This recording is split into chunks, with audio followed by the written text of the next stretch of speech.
శివరాత్రి ఎందుకు జరుపుకుంటాము? శివరాత్రి అనేది హిందూమతంలోని పవిత్రమైన పండుగలలో ఒకటి. ప్రతి సంవత్సరం ఫాల్గుణ మాసం కృష్ణపక్ష చతుర్దశి రోజున ఈ పండుగను జరుపుకుంటారు. మహాశివరాత్రి పూజ శివ భక్తులకు అత్యంత పవిత్రమైనదిగా భావించబడుతుంది. ఈ రోజు శివుడు పార్వతీదేవిని వివాహం చేసుకున్న రోజు, శివుడు జ్యోతిర్లింగ రూపం స్వీకరించిన రోజు, సముద్ర మథనంలో హాలాహలాన్ని నోటికి తెచ్చిన రోజు అని పురాణ కథనాల ప్రకారం భగవాన్ శివుడు పార్వతీదేవిని వివాహం చేసుకున్న రోజు మహాశివరాత్రి అని చెబుతారు.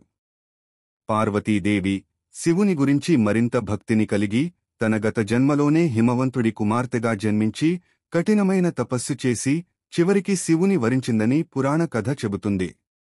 ఈ శుభతిథినే భక్తులు శివపార్వతుల వివాహ రోజుగా జరుపుకుంటారు. సముద్ర మథనంలో హాలాహల విషం ఉద్భవించినప్పుడు దాన్ని దేవతలు, రాక్షసులు ఎవరూ తాగలేకపోయారు. ఆ విషం అంతా బ్రహ్మాండాన్ని నాశనం చేయకుండా శివుడు తన కంఠంలో నిలిపాడు. ఈ కారణంగా శివుడు నీలకంఠుడు అయ్యాడు. శివుడు తన గొంతులో హాలాహలాన్ని ఉంచిన రోజు మహాశివరాత్రి అని చెబుతారు. ఈ రాత్రి శివుని జాగరణ చేసి పూజిస్తే పాప విమోచనం కలుగుతుందని నమ్మకం. మహాశివరాత్రి నాడు భక్తులు రాత్రంతా జాగరణ చేస్తూ ఓం నమః శివాయ మంత్రాన్ని జపిస్తే వారు పూర్వ పాపాలు తొలగిపోతాయని పురాణాలు చెబుతున్నాయి. ఈ రోజున శివపూజ చేసేవారు మోక్షాన్ని పొందుతారు. దేవతలు కూడా ఈ రాత్రి శివుణ్ణి పూజించారని పురాణగాథలలో ఉంది. శివరాత్రి పూజా విధానం ఆచారాలు. శివరాత్రి నాడు భక్తులు కింది విధంగా పూజ చేస్తారు. శివుని ఆశీస్సుల కోసం భక్తులు ఉపవాసం ఉంటారు. ఈ రోజు శరీరం, మనస్సును పవిత్రంగా ఉంచాలి.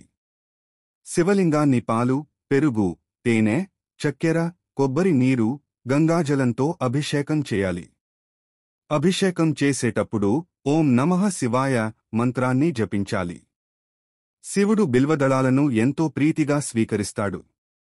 బిల్వదళాలతో పూజ చేస్తే భక్తులకు శివకృప కలుగుతుంది. భక్తులు రాత్రంతా నిద్రపోకుండా శివుణ్ణి ధ్యానిస్తారు. శివాష్టకం, రుద్రాష్టకం, లింగాష్టకం వంటి శ్లోకాలు పఠిస్తారు. శివునికి నైవేద్యం సమర్పించి దీపారాధన చేయాలి. కొంతమంది భక్తులు పార్థివ లింగాన్ని, మట్టి లింగాన్ని తయారుచేసి ప్రత్యేకంగా పూజ చేస్తారు. మహాశివరాత్రి వ్రతం ఫలితాలు. మహాశివరాత్రి నాడు శివుని పూజించే భక్తులకు జన్మ జన్మాంతర పాపాలు తొలగిపోతాయి.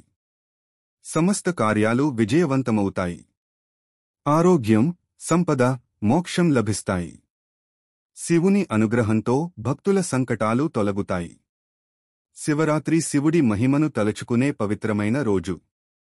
భక్తులు ఈ రోజు శివపూజ చేస్తూ భక్తితో గడిపితే శివుని అనుగ్రహం లభించి జీవితంలో శుభాలు కలుగుతాయి. హర హర మహాదేవ. ఓం నమః శివాయ. ఈ వీడియో మీకు నచ్చినట్లయితే లైక్ చేయండి, షేర్ చేయండి, అలాగే మీ అభిప్రాయాలను కామెంట్లో తెలియజేయండి. ఇలాంటి మరిన్ని ఇంట్రెస్టింగ్ వీడియోల కోసం బెల్ ఐకాన్ క్లిక్ చేయండి. మా ఛానల్ను సబ్స్క్రైబ్ చేసుకోవడం మాత్రం మర్చిపోకండి. మీ సపోర్ట్ మాకు చాలా ముఖ్యము. ధన్యవాదాలు.